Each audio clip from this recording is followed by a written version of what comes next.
This was all Karl Malk had been hoping for, a lost city with a round enclosure, which surely must be some replica of King Solomon's temple in Jerusalem. According to Henry Rider Haggard, a story he no doubt embellished on, he wrote King Solomon's Mines as a result of a 5-shilling wager with his brother. His brother said he couldn't write a novel half as good as Treasure Island, which had been published 2 years earlier in 1883. Haggard says he wrote his novel in only 6 weeks. 85. At first it seemed the novel was doomed for failure. Publisher after publisher rejected it, one saying, "Nothing is more likely in the hands of the young to do so much injury as this recklessly immoral book." Now the blue plaque should be the giveaway, even if I can't find the number. However, eventually Cassell Publishers took it on, and the book turned out to be an instant success, becoming the year's bestseller. Printers couldn't churn the book out fast enough. It hit the zeitgeist of the newly educated working classes, a real pot boiler.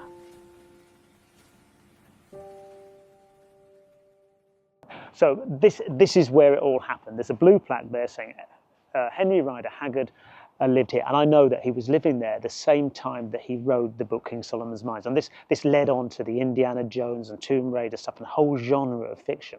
But he didn't base it on a suburb in West London. He based it on Africa, partly his experience, but also experience of maybe explorers who'd been there at the time. But to find out, I need to go there. For me, exploration of wild places are what fire my imagination. I've spent much of my adult life travelling to far-flung places in Asia, South America and Africa, and I've written quite a few children's books based on my experiences. G.J. Clarke, who you won't see much because he's usually behind the camera, has come on many of these expeditions. Both of us enjoy the lost world genre of fiction. Our interest in how those adventure books at the turn of the 20th century were inspired by the adventures of the explorers who were out there beyond any map yet drawn at the time.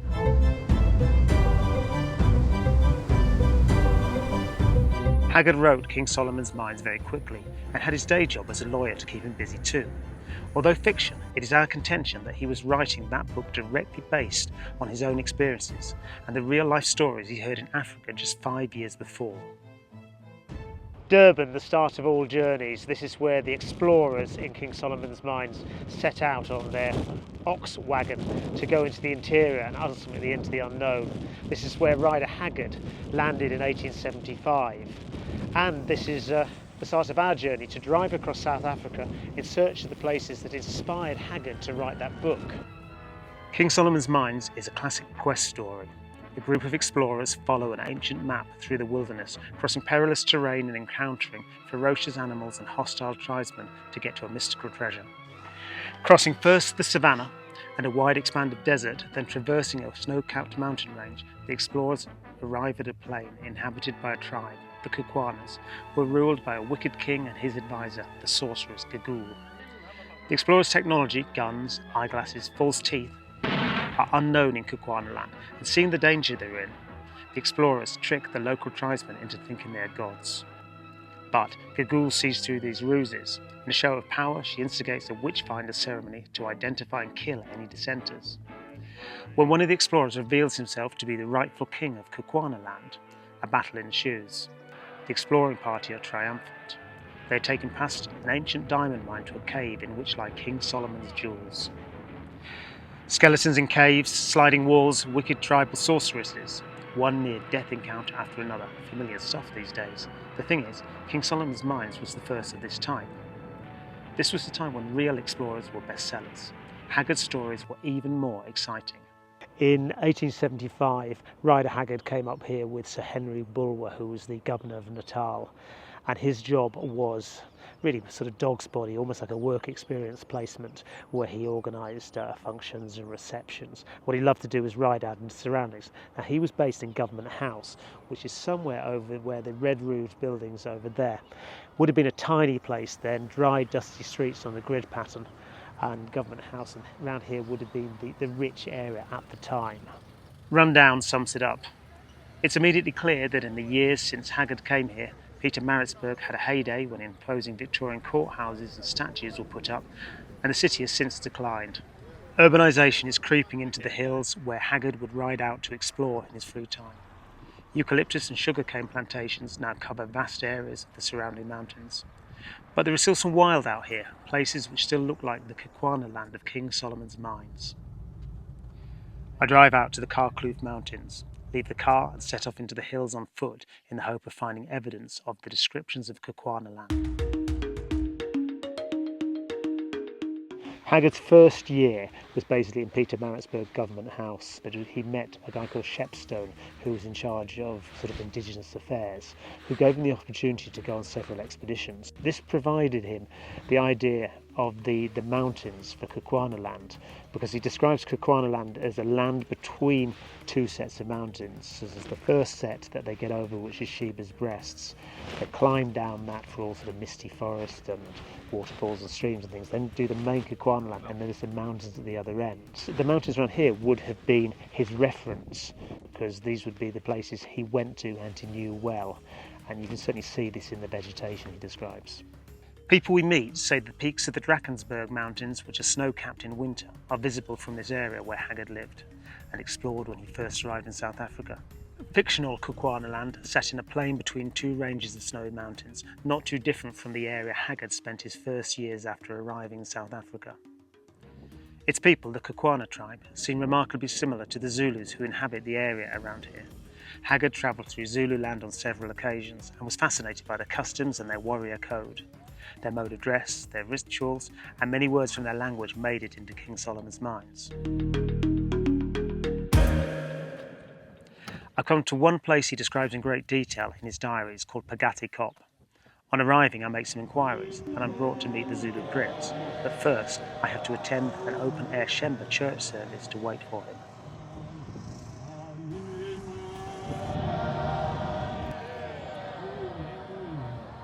When the service is over, Prince Nchunya leads me up a round-topped hill where in 1875 the local chief Pagate staged a mock battle for Sir Theophilus Shepstone and his retinue, which included his young assistant Henry Rider Haggard. So as I said, the reason we want to come up here is because there's a big battle, and Rider Haggard, he wrote about this, and it's exactly the same as the battle in the book. Your aim is to see things right through. Yeah, we think many of the places that he wrote about in this book were real places and real things.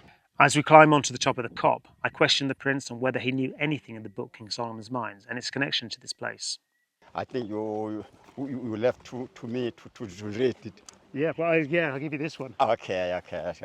When we reach the flat top of the hill, the prince shows me the chief's grave and explains that this hilltop used to be his kraal or homestead, where he would have lived at the time. So the fake battle that Rider Haggard saw around here is Nkosi Pagate, the chief, brought, first of all, an old woman came along and blessed them. She had a forked stick, and I think she may have thrown some sort of water over them, but she came out with some sort of incantation, which is just like in a book. And then there was a group of soldiers called the Greys, and the Greys were the old lags, the veterans, and they had oxtails dangling from their waist. Some of them had leopard skin cloaks. They had grey feathers in the hair, which were from herons and from grey cranes. And they had groups of feathers on their arms and legs. They got their spears and they clashed them on their ox-hide shields. And he said it made a noise like the sea. They got louder and then quieter. And then they had a whopping great big fight. It was all a pretend fight, and they threw throwing knives called tollers, and they threw spears, and they jabbed each other, and they wrestled. And he was really impressed. Haggard was so impressed that the action he writes in his diary up here on Pagati Kop translates almost directly into his novel. There are similarities with the setting too. The hill down which the Greys make their decisive charge is flanked with obstructing boulders, just as we see on many of the slopes around here. His fictional warriors even use the same war cries and the same titles of rank. We had met the prince, the king's brother, because he was attending the Dance of the Reeds just a few valleys away. This sounded very much like the Dance of the Maidens in King Solomon's Mines, which happened the night after the witch-finder ceremony, and I was keen to find out more. Was it possible Haggard also witnessed this as part of the celebrations? I put the question to Gugu, our local contact, who introduced us to the prince. It's like a feast ceremony where people come here, they have like traditional food, then they will eat together, then they will dance. young ladies also having like sort of a reed dance. And so what's the reed dance? A reed dance is a ceremony for the young, like virgins. They are like respected in the Zulu culture, so they go and have a ceremony in the king's house at Nongoma, where they dance, sing for the king. Sometimes a king, that's where he gets to identify a wife. It's just funny because something very similar happens in King Solomon's Mines.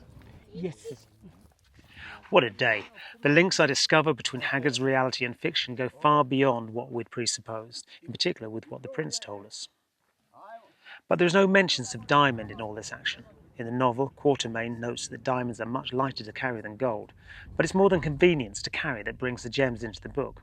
Something huge, big enough to define whole countries, was underway several hundred miles to the southwest, a diamond rush, and the site of that is where we'll be travelling to next.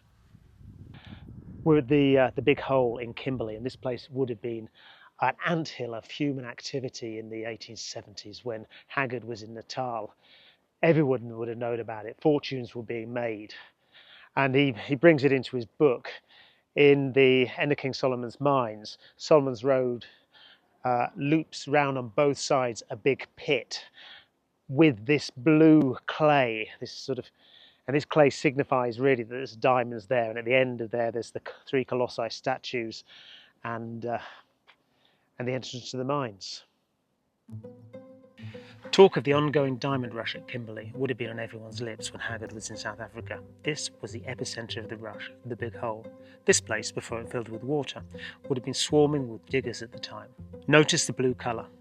This kimberlite clay is associated with diamonds. Quatermain and his party come across similar clay as they approach the entrance to King Solomon's Mines. But what about the characters in King Solomon's Mines? Where did they come from? Haggard certainly thought he was onto a winner with the main protagonist of the story. He liked him so much that he wrote 13 more books and 4 short stories about his exploits.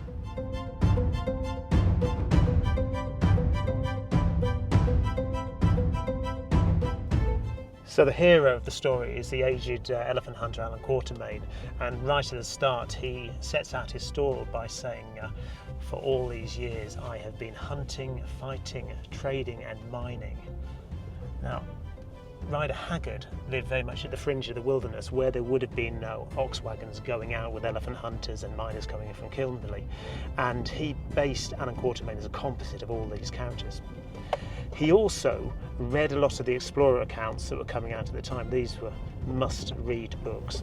And he was accused of plagiarism by one of them when one of the characters in King Solomon's Mines swipes out his false teeth, then surreptitiously puts them back in and scaring the Kukwanas. This got him in quite a load of trouble, I believe.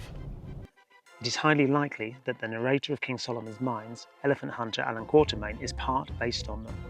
But just as likely are the hunters and trekkers Haggard himself met while he was in Natal. His own travels took him to the wild frontier and beyond. The places these hunters took ivory were still the blank patches on the map. Back to the mines. The blue clay diamond pit in the novel is situated before their entrance, and it's from that pit that the surviving characters eventually emerge. But the treasure the adventurers seek is not an open pit. It is to be found in a system of caves worked in ancient times by people who have left bas reliefs of their works on the walls. Next we travel north to go down a cave.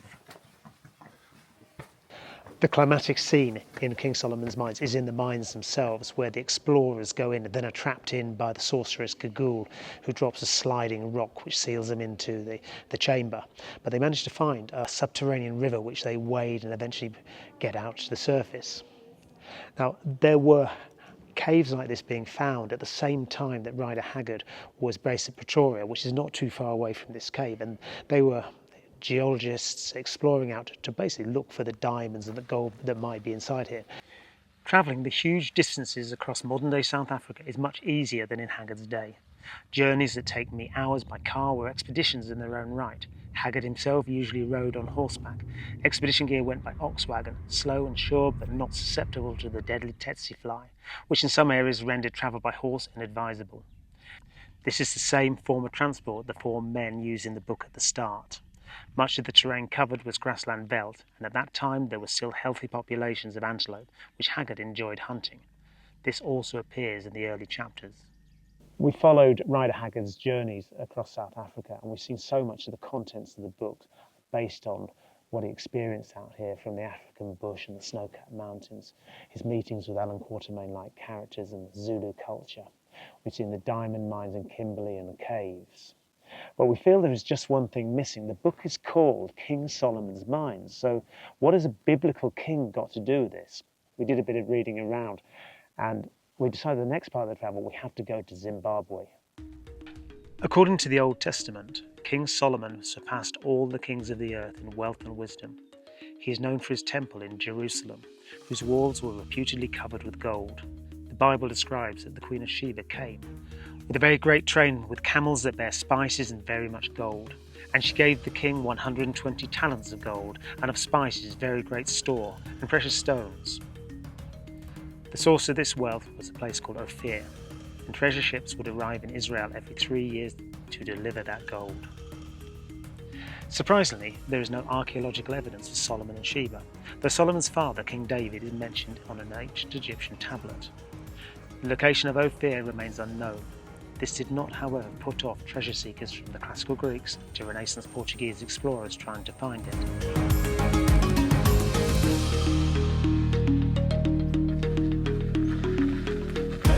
We're heading to a village in the middle of Zimbabwe where a German hunter called Alan Renders settled in about 1867 with the daughter of a local chief after he deserted his wife and 4 children back in South Africa. Now, he'd been hunting in the area when he came across stone ruins, and he didn't think to report the stone ruins because maybe he didn't understand the significance and because it was a long way back and go and tell anyone. The word of his presence in this area got out. The idea of an ancient stone city in southern Africa, possibly a source of diamonds or gold, was nothing new. In the early 16th century, Arabs trading along the coast of modern-day Mozambique told Portuguese sailors of a great city inland. Then, from 1513 to 1515, Portuguese explorer Antonio Fernandes travelled extensively across the area, describing fortified centres made in stone without mortar.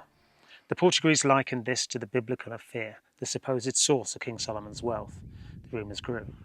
Surely it can't be coincidental that Quatermain follows the 16th century Portuguese explorer's map, with a written description as to what might be found when he arrives there. Just before the time Haggard arrived in Natal, some Western adventurers were taking the lost city rumour seriously enough to be planning their expeditions to look for it. One of those men was German geologist Karl Mauch. He'd read the Portuguese accounts and made the link with King Solomon's treasure. He arrived in about 1865 and headed up country, which is when he heard of Renders. With no personal wealth and from a humble upbringing, Mauch did not fit the bill as far as explorers went. He took a teaching job that he detested, trained himself in geology and raised money for the passage to South Africa. When he arrived, he prospected for diamonds and gold across the Transvaal, all the time listening out for clues as to the location of the fabled lost city. So he treks up here, but it's a difficult journey. At some point, his porters all desert him, and then they come back in the middle of the night and steal a lot of his trade goods. He's left alone for 2 nights with a great pile of trade goods that he can't move and he considers suicide. At that point, 7 men arrive and say they'll take him to the next village. Great, he thinks. But then he discovers he's a captive. Somehow, he manages to get a letter out to Renders, who arrives a few days later, parleys with the chief, gives him a gift and takes him back to his own village. And Renders' village was somewhere around here. And Renders agrees to take him to the ruins. And the ruins are maybe about 16 kilometres up this rather horrible road in this direction. That's where we're going to go next. Mauch and Renders would have had to make the 16-kilometre journey along local footpaths and animal tracks. Even now the trip is not easy, taking me more than an hour by car. Arriving at the site, I find a small hut to lodge in and to sign up with Helen, my guide for the day. Even in the mist and cold, the site is impressive. It takes 2 hours to get around it, finishing with a climb to a rocky acropolis where kings had lived. I stopped to paint one more picture before retiring for the night. The next morning, with dawn's sun's rays lighting up the ruins, I get to take on their full splendour. I can't help wondering how Mauch must have felt when, after all those years of preparation and that dreadful journey, he first saw this place. This was all Karl Mauch had been looking for. This round-walled enclosure must surely be some small replica of King Solomon's temple in Jerusalem. He chipped wood from under the lintel of doorways, and he pronounced them to be cedar wood of Lebanon, which in his mind proved some Phoenician origin. In all, he spent around 9 months here in Renders village. He wrote up his findings, he drew sketches, he prospected, and he found gold. And then he went back and he reported his findings. Now, this all happened in 1871. Just 4 years later, a young Henry Rider Haggard arrived in South Africa.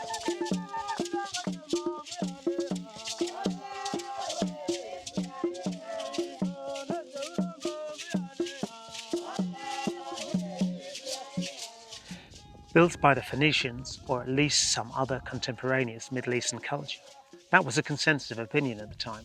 After all, it was absurd in the minds of the colonial whites who had administered the region at the time that black people could be capable of such complex construction. As things turned out, later finds were made at this site. The paradigm changed. Properly organised archaeological digs in the 1920s, as opposed to what had been little more than looting before, showed that artefacts found at Zimbabwe were similar to those used by the local Shona tribes. The wood was not cedar, but African sandalwood, probably cut nearby. And the date of the civilization that built the city? 11th to 15th century, with an evidence of earlier habitation.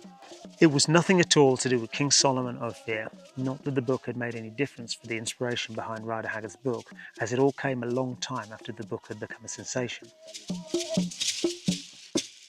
This should be the perfect end to my journey. However, there's one nagging problem, and that is Rider Haggard made strenuous attempts to deny any knowledge of Great Zimbabwe when thinking of King Solomon's Mines, to the extent that in 1907, when that edition of the book came out, he added a postscript and he wrote the following.